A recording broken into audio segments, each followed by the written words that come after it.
Hello students, welcome to my class. I am Yuvraj. I will be teaching for UPSC and TPSC Group 1 examinations for past 2 years, and I have the experience in UPSC and TPSC examinations and in this field of examination in past 5 years. I gave 2 TPSC Group 1 mains and UPSC mains, and I am waiting for the results. Okay, this is about myself.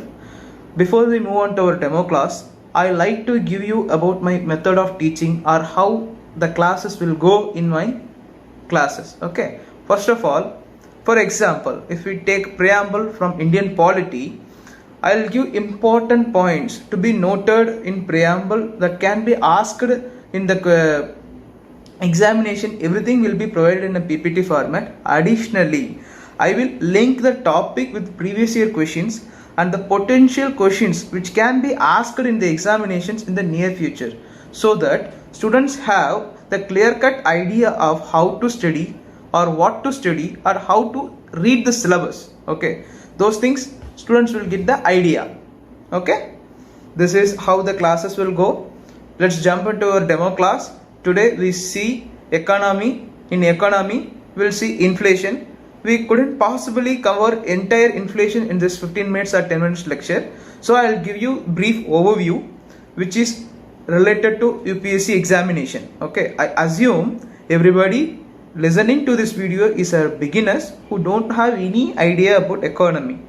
Okay, in inflation we have some previous linkages related to the topic. Everything will be covered in our course. Okay, inflation. So what is inflation? Inflation is rise in the price level of goods and services in the country.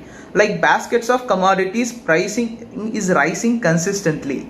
That is the book back definition of inflation. Okay, if we put it into the layman term, inflation can be described as, suppose today the petrol price is rupees 110 rupees per liter. Okay, if we take before 2 years or 3 years before, it was around rupees 50 per liter. Okay, so with the 100 rupees of money, Indian rupee, I can buy 2 liters of petrol in before 2 or 3 years. Okay, but today I couldn't buy single liter of petrol. Why? Why there is a rise in price of the commodities and services? Because we can say too much of money chasing few goods. Sir, how is this possible, sir? Suppose another example. Okay, I am a farmer. I am cultivating around 10 tons of wheat in my agriculture land per year to distribute those wheats in my village and nearby villages and districts. Today the 10 ton is sufficient for the supply side. Okay, suppose after 4 years or 5 years, due to migration or immigration or population growth, some industries can come, some shops can come and go because of export demand, everything. The demand of wheat for the same area is around 20 tons. Okay, today I am producing 10 tons. In 5 years the demand of the same wheat is 20 tons, but I was able to increase my production using modern technologies or an agriculture way. I can increase up to 13 to 14 tons. Okay, the 60 tons of wheat is in deficient, so the supply for 20 tons is there, but I have only 14 tons. So whomsoever pricing giving me more price, suppose today I was pricing wheat per kg as 50 rupees. After 5 years, somebody asked me to give me 1 kg of wheat, I will provide you 100 rupees. So whom I will provide? Whomsoever giving more money for the same commodity, I will give it to them. So obviously rise in price of wheat is there. Okay, why, sir? Because the supply was reduced but the demand was increased. So it doesn't mean supply can't keep up with the demand. The simply means the rise in the supply level is minimum compared to rise in the demand level. Okay, I hope everybody clear what is inflation. If we move on to different types of inflation, inflation can be categorized in many ways. In first method, if we take in a percentage wise, we have moderate inflation, galloping inflation, then hyperinflation. Sir, what is moderate inflation? Moderate inflation means inflation percentage will be in a single digit. Example, creeping inflation or tortoising inflation. Okay, In creeping inflation, the inflation rate will be around 1%, 2%. In India, in particularly, if we take, we are around for past 50-60 years in moderate inflation only. Sometimes the wholesale price index go about 10%. Okay, if we move on to galloping inflation, the inflation rate will be 2 digits or 3 digits. Example, 40% to 400%. Okay, that is galloping inflation. Hyperinflation, it is 4000%, 40,000%. You can see the recent example of Venezuela. The inflation rate in the Venezuela during that time it was around 90,000%. So to buy a single piece of egg, I have to provide a bag of money in Venezuela during the economic crisis. Okay, this is the type of inflation based on the percentage. In India, inflation can be categorically in broad ways separated into core inflation and headline inflation. Okay, core inflation means suppose some goods and commodities are produced in a country, those rise in price level of those goods and commodities are a particular year will be calculated under core inflation.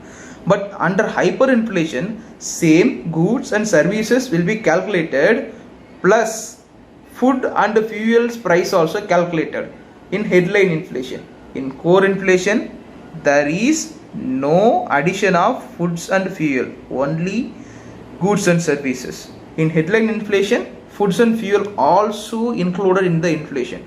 So why there is a difference? What is the purpose of adding or removing food and fuel in the calculation of inflation? If you ask that question, obviously, for example, today per kg of onion is rupees 50. Assumption, we are assuming. Okay, next week it can go up to 80. Next month it can go 100. Then next month it can go to 20 rupees also. Based on the seasonal variability, supply chain management, many issues are there. So the food and fuel also there is a rise in price level or decrease in price level, but the rise in price level is more fluctuating in the foods and fuel. So if we add those fluctuation in the calculation of inflation for nation building process, government can't give some exact precise policy measures to combat inflation. To help the government, we have headline inflation and core inflation. That doesn't mean we didn't use headline inflation. Headline inflation also used for various purposes, but we should know what is the current, the moderate or the stable increasing rate of inflation, right? For that we are having core inflation and headline inflation.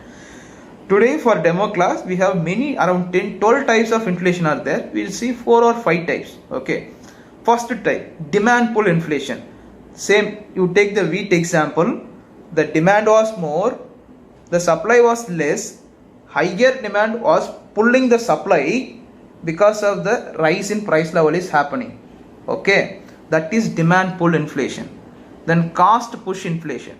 The cost push inflation means cost is there, that is pushing the inflation rate. How? Suppose there is a increase in the rate of fuel, for example petrol or diesel. Okay, because of that the transportation charge or the fares in buses will increasing. So obviously the cost increase in petrol is pushing the inflation rate of bus fare, that is cost push inflation. If we take peculiarly in India, we have separate segment called structural inflation. In India it is a very peculiar scenario. Why? Because of India was colonized for many years, exploited by Britishers and many other countries. We don't have many structural roadways or railways are not developed like Western countries or developed countries. We don't have that much of cold storage facility or export promotion facilities comparing to developed nations. Because of these structural bottlenecks, if there is a 30-liter water can is there, okay, but the Naj is like this much only. Okay, the water can size is this much. India is producing this much, but because of the structural bottlenecks, whatever I produce, if I drink that much of water, I can't drink entire 30 liter. It will go in the small pipe, small vent. Oh, so in the structural problem in India, obviously there is production is more. The employment opportunities are not as much as anticipated by government, couldn't be created because of the structural inflation. Next, we already saw what is galloping inflation or hyperinflation, everything. What is hoarding inflation?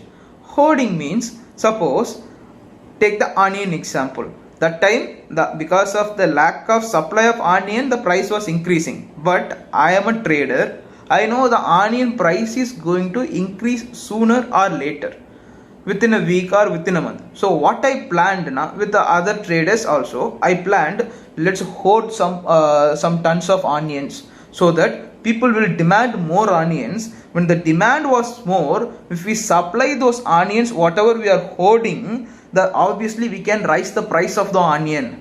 That is hoarding inflation. Okay, so I said about inflation and everything. You can ask, sir, is inflation is good for economy? Is it necessary for economy, or it is entirely bad for economy? Obviously, the little bit of inflation is necessary for the growth of an economy. How now? If I'm an entrepreneur, if I'm doing some business, I'm producing something, if inflation is 3% or 4%, then only I can get some profits. Then only I'll get some motivation to work.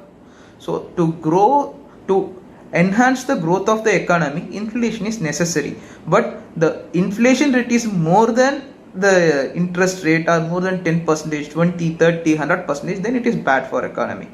So we saw what is inflation. Okay, for that we saw an example, different types of inflation, how inflation is good for economy or not. If you ask how the citizens is affected by inflation, for example, it is a previous year question from 2014 IAS prelims. The question was asked like how the inflation is affecting bond holders and debtors. For example, if I am a bond holder, okay, I am depositing 10 lakh rupees today in the bank for 10 years. After 10 years, I am getting 11 lakh.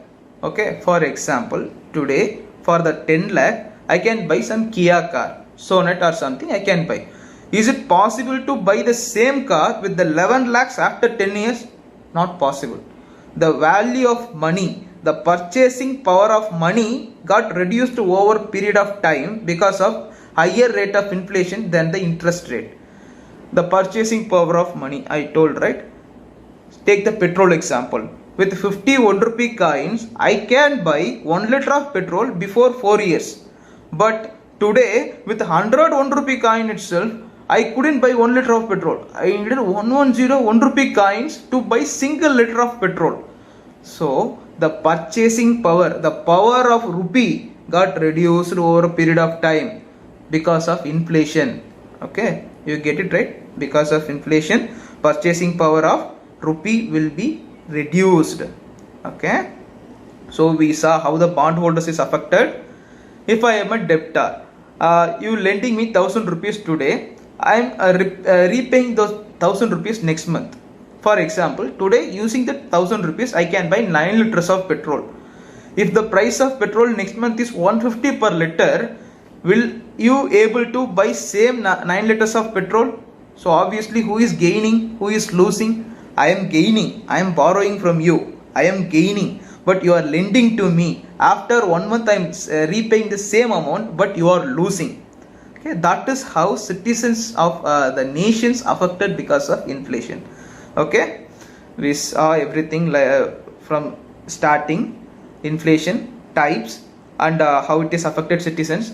How it is calculated in India? It is calculated via CPI and WPI measures, Consumer Price Index, Wholesale Price Index.